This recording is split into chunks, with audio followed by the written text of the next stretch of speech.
Hi, this is Robert Plenick, the owner of Brutal Iron Gym. I want to do a quick video for a client of mine. They're training in a facility in kind of a setup where they're only going to have one working dumbbell for some lower body movements. And one of the exercises I want them to do is actually a split stance RDL, which works for your hamstrings and glutes, and we're going to do it with a single dumbbell. So I want to make that video to show them, and then we all can kind of learn from that. So we have a 40-pound dumbbell, and this is actually what they will be using in their workout. So typically, like a split stance RDL with dumbbells is done where you'd have two dumbbells. The split stance means one of the legs is going to go back, and you're putting basically like 99% of your weight on this front leg, and you push your hips back, back, back, back, back, and then you up and squeeze. So the idea is on the front leg, the shin stays vertical. So I'll turn now, you can see from this side. The shin will stay vertical, and I keep most of my weight on that front leg. I stretch the glute up and squeeze. So again, shin's vertical, stretch the hips back, up and squeeze. So that's typically done with two dumbbells, but in their workout they're going to be doing a single dumbbell, so I want to just show that variation. So we would go ahead and kind of pick it up by bending our hips and our knees, keeping our back nice and flat. We can hold it under the head of the dumbbell like this.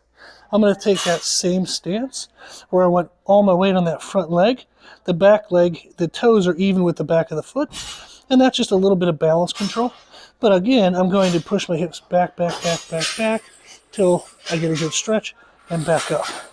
So for me, with this size dumbbell, pretty good cue is when the dumbbell actually comes down and touches my foot. But you might find that that's too much of a stretch for you and might cause a rounding of your lower back.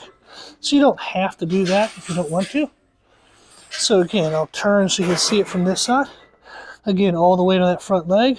Back leg's back there just for balance. I'm going to keep my back nice and flat. My shin stays vertical, and I push my hips back and up and squeeze. So I'm really targeting that lead leg, that leg that's in the front. I'm targeting the hamstring and glute of that leg. Okay? So that's the motion. Shin stays vertical, back stays flat. Now you can look from the front, the non-working foot stays kind of normal width alignment as I would do this movement. So you don't want to be too narrow and off balance, and you don't want to be too wide to where you promote putting too much weight on that other leg. So again, we just push the hips back, dumbbell comes down, and we up and squeeze. Okay, so that is a split stance RDL with a single dumbbell. Thanks for watching.